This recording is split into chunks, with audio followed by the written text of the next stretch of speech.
الرحمن الرحیم نحمده ونصلی علی رسوله الکریم اما بعد۔ یہ لمبی حدیث ہے جس میں رسول اللہ صلی اللہ علیہ وسلم نے واقعہ معراج بیان۔ حضرت قتادہ جو مشہور صحابی ہے، کبار صحابی ہے، وہ حضرت انس سے اور وہ مالک بن صعصعہ سے روایت کرتے ہیں کہ رسول اللہ فرماتے ہیں کہ میں حجر اسود حتیم کے پاس لیٹا ہوا تھا۔ حتیم جو مقام ہے وہاں میں لیٹا ہوا تھا، ایک فرشتہ میرے پاس آیا اور اس نے میرے اس جگہ کی جو گڑا ہے گلے کا، یہاں سے لے کے اشارہ فرمایا کہ ناف کے نیچے تک یہ حصہ چاک دیا، اور پھر میرے دل کو نکالا گیا اور اس کو نور اور حکمت اور علم سے بھر دیا گیا۔ بعض روایت میں یہ ہے کہ آب زمزم سے دھویا گیا۔ پھر ایک جانور لایا گیا جو خچر سے تو چھوٹا تھا اور گدھے سے بڑا تھا، اور وہ جہاں تک نظر پڑتی تھی وہاں تک ایک قدم رکھتا تھا، اتنا تیز رفتار تھا، جس کو براق کہا جاتا ہے۔ براق حدیث میں بھی براق کے الفاظ ہیں۔ تو اس میں مجھے بٹھایا گیا یہاں تک کہ جب پہلے آسمان پہ میں پہنچا اور جبرائیل امین نے دروازہ کھولنے کا کہا تو فرشتے نے کہا کون ہو؟ نے کہا جبرائیل امین۔ تو اس نے پوچھا ساتھ کون ہے؟ تو انہوں نے بتایا کہ محمد ربی صلی اللہ علیہ وسلم۔ اس نے پھر پوچھا کہ ان کے پیچھے کسی کو بھیجا گیا تھا؟ تو جبرائیل امین نے کہا جی ہاں بھیجا گیا تھا۔ پھر اس نے دروازہ کھولا۔ اب دروازہ جب کھولا میں نے دیکھا وہاں پہ، ہم اوپر چلے گئے، دیکھا وہاں آدم علیہ السلام۔ تو مجھے بتایا گیا کہ آدم علیہ السلام کو سلام کر دو۔ تو میں نے ان کو سلام کیا تو انہوں نے مجھے خوش آمدید کہا کہ میرے بیٹے کو اور اللہ کے نیک سارے بندے کو خوش آمدید ہے۔ اسی طرح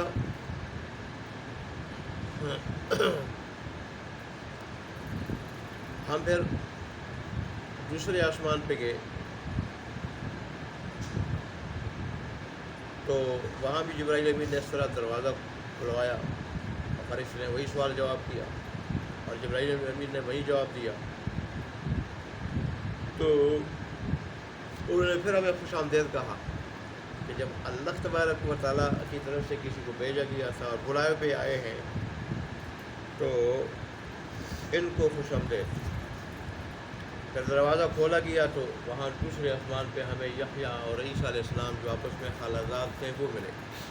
انہوں نے بھی وہی ہم نے ان کو سلام کیا، ہمیں کہا کہ ان کو سلام کرو، تعارف کرا عیسیٰ علیہ السلام ہے، یحییٰ علیہ السلام نے ہمیں سلام کیا تو انہوں نے سلام کا جواب دیا۔ اور پھر انہوں نے بھی کہا کہ میرے نیک، ہمارے نیک بھائی اور اللہ کے نیک بندے اور نیک نبی کو خوش آمدید۔ پھر ہم تیسرے آسمان پہ گئے، وہاں انہوں نے دروازہ اس طرح کھلوایا اور وہی سوال جواب ہوا۔ اور پھر ہم جب اوپر چلے گئے تو وہاں ہماری ملاقات یوسف علیہ السلام سے ہوئی اور ہمیں بتایا گیا یوسف علیہ السلام ہے۔ میں نے ان کو سلام کیا اور انہیں جواب دیا اس کا کہ میرے نیک بھائی کو خوش آمدید اور اللہ تبارک و تعالیٰ کے نیک نبی کو خوش آمدید۔ اسی طرح چھوٹے آسمان پہ اب پہنچے، وہاں بھی دروازہ کھلوایا گیا، سوال و جواب ہوا اور پھر ہم جب اوپر گئے تو وہاں ادریس علیہ السلام سے ملاقات ہوئی چھوٹے آسمان پہ۔ پھر ہم نے ان کو سلام کیا، تعارف ہوا، ہم کو سلام کیا، انہیں جواب دیا اور خوش آمدید کہا ہمیں انہی الفاظ کے ساتھ، یہاں تک کہ پانچویں آسمان پہ ہم گئے اور پانچویں آسمان کا دروازہ جبرائیل امین نے کھلوایا اور پھر جب ہم اوپر گئے تو وہاں ہارون علیہ السلام سے ملاقات ہوئی پانچویں آسمان پہ۔ ظاہر ہے ان کے ساتھ بھی علیگ سلیگ ہوئی اور انہیں خوش آمدید کہا انہی الفاظ کے ساتھ کہ میرے نیک بھائی اور اللہ کے نیک نبی کو خوش آمدید۔ یہاں تک کہ ہم چھٹے آسمان پہ پہنچے اور وہی دروازوں نے اسی طرح کھلوایا، سوال و جواب ہوا، اور پھر ہم چھٹے آسمان پہ جب اوپر ہم گئے تو موسیٰ علیہ السلام سے ہماری ملاقات ہوئی، تو ان کا بھی تعارف ہوا، سلام و جواب ہوا، اور پھر انہوں نے ہمیں خوش آمدید کہا۔ تو لیکن یہاں ایک اور بات کہی کہ میں جب آگے جانے لگا تو موسیٰ علیہ السلام رو پڑے۔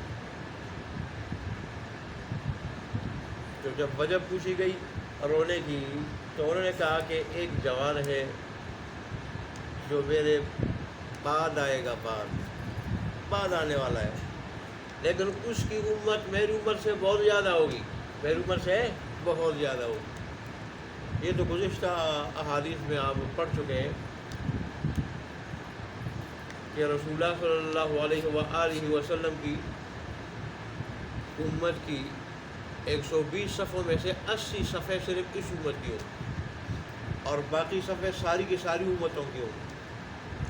تو موسیٰ علیہ السلام اس پہ روئے، غیر ایک رش کے طور پہ۔ اللہ اکبر۔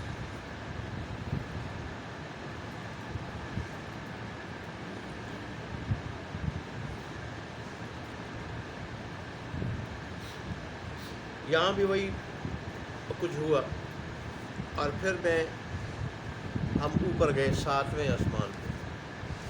7ویں آسمان پہ جب ہم گئے تو وہاں ابراہیم علیہ السلام سے ملاقات ہوئی، اور مجھے بتایا گیا کہ آپ کے جد امجد ابراہیم علیہ السلام، الفاظ حدیث کے کہ یہ آپ کے والد ابراہیم علیہ السلام ہیں، تو ان کو سلام کرو۔ میں نے سلام کیا، اور انہوں نے سلام کا جواب دیا، اور پھر انہوں نے بھی ہمیں خوش آمدید کہا کہ میرے نیک بیٹے کو اور اللہ کے نیک نبی کو خوش آمدید، آنا مبارک ہو۔ مرحبا کے الفاظ ہے کہ آنا مبارک ہو۔ اور پھر مجھے سدرۃ المنتہا تک پہنچایا گیا، تو میں نے دیکھا کہ سدرہ کہتے بیری کے درخت کو، اب میں کہا منتہا سے کہا جاتا ہے، سنگم ہے عالم بالا کا اور نیچے کے عالم کا۔ تو میں نے جب دیکھا اس کے اوپر اتنے بڑے بڑے پیر لگے ہوئے تھے جیسے مقام ہجر کے مٹکے، مقام ہجر کے مٹکے، اتنے بڑے بڑے پیر لگے ہوئے تھے۔ جنت کا پھل بھی بہت بڑا ہوگا، اللہ میں نصیب فرمائے، جہاں مزیدار ہوگا، خوش نما ہوگا، وہاں بڑا ہوگا۔ اب پیر دیکھیں ہمارے یہاں کیسے پیر، وہاں مقام ہجر کے مٹکوں جتنے بڑے بڑے مٹکے وہاں کے مشہور تھے۔ اور مجھے بتایا گیا کہ یہ سدرۃ المنتہا، میں نے دیکھا کہ وہاں 4 نہریں جاری ہیں، ایک ظاہری دو نہریں باطنی جو جنت کی نہریں تھیں، اور 2 ظاہری۔ تو میں نے کہا یہ کون سی ہیں؟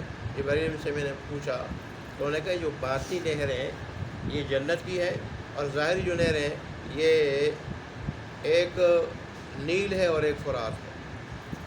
اور پھر مجھے بیت المعمور تک لے جایا گیا جو فرشتوں کا کعبہ ہے، فرشتوں کا کعبہ ہے۔ 70,000 ایک وقت میں فرشتے اس کے کیا کرتے ہیں؟ طواف کرتے ہیں، اور ایک مرتبہ جو طواف کرتے ہیں دوبارہ ان کی قیامت تک باری نہیں آتی۔ فرشتے تعداد میں اتنے زیادہ ہیں، اللہ اکبر۔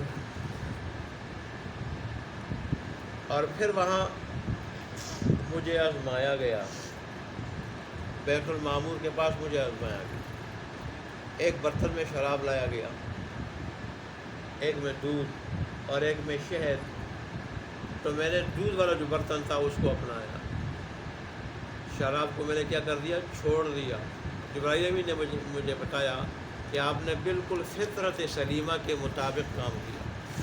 اللہ نے حضرت انسان کو جو فطرت سلیمہ عطا کی ہے، اور اس کے مطابق وہ حق اور باطل کو، اچھی اور بری چیز کو، خیر اور شر کو پہچانتا ہے، تو آپ نے اس کے مطابق کام کیا۔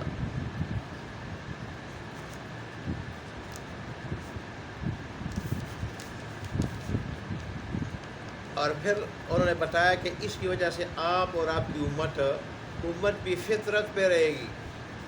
پھر میرے اوپر آگے وہ مشہور بات ہے 50 نمازیں فرض کی۔ تو میں جب واپس آیا تو اس طرح انبیاء مجھے پھر مرحبا کہتے گئے، موسیٰ علیہ السلام سے جب ملاقات ہوئی تو موسیٰ علیہ السلام نے کہا کہ بھئی میری امت آپ کی امت سے زیادہ تکڑی تھی، ان پہ جو نماز فرض ہوئی وہ نہیں ادا کر سکتی تھی اور مجھے بڑی محنت کرنی پڑی اس کے لیے، تو آپ کی امت تو میری امت کے مقابلے میں کمزور ہے، اور میری امت کی عمروں کی طرح اس کی عمر بھی نہیں ہے، لہذا کم کرا دو۔ میں پھر واپس گیا، میں نے درخواست کی تو 10 کم ہوئی، مختصر کر رہا ہوں، آخر کار کم ہوتے ہوتے 5 رہ گئی۔ جب پھر ان کے پاس آیا، انہوں نے کہا یہ بھی زیادہ ہے، میں نے کہا مجھے حیا آتی ہے، میں اس طرح نہیں جاتا ہوں۔ تو اس پر اب پھر اللہ تبارک و تعالیٰ نے مجھے ارشاد فرمایا کہ محمد نماز تو یہ 50 ہے، نماز تو یہ 5 ہے نمازیں، لیکن ثواب 50 نمازوں کو ملے گا۔ نماز کس کا ملے گا؟ 50 نمازوں کا ملے گا۔ اور میں نے اس دن پھر نمازوں کی اجر و ثواب کی تفصیل بیان کی۔ تو بہرحال یہ وہ یہاں تو صرف آسمانوں کا ذکر ہوا، معراج کے موقع پر آسمانوں کا ذکر ہوا اور انبیاء سے ملاقات کا ذکر ہوا، نماز ملنے کا ذکر ہوا۔ معراج کی جو سیر اللہ نے کرائی تھی اس موقع پر رسول اللہ صلی اللہ علیہ وسلم نے جنت کو بھی دیکھا، دوزخ کو بھی دیکھا، وہاں کچھ اچھے لوگوں کو دیکھا، برے لوگوں کو بھی دیکھا، اور پھر وجہ بتائی کہ یہ کون لوگ ہیں، تو پھر ان کے اعمال بتائے گئے، جو اچھے اعمال والے تھے وہ، جو برے اعمال والے تھے وہ حدیثیں لمبی آگے آ رہی ہیں۔ میں بھی ان کا انتظار کروں گا، آپ بھی انتظار کریں۔ بہرحال ہم جو کچھ کہیں اس پہ اللہ تبارک و تعالیٰ صبر کی توفیق عطا فرمائے، عمل کرنے کی توفیق عطا فرمائے، اخلاص کے ساتھ مکمل عمل کرنے کی توفیق عطا فرمائے۔ وآخر دعوانا الحمدللہ رب العالمین۔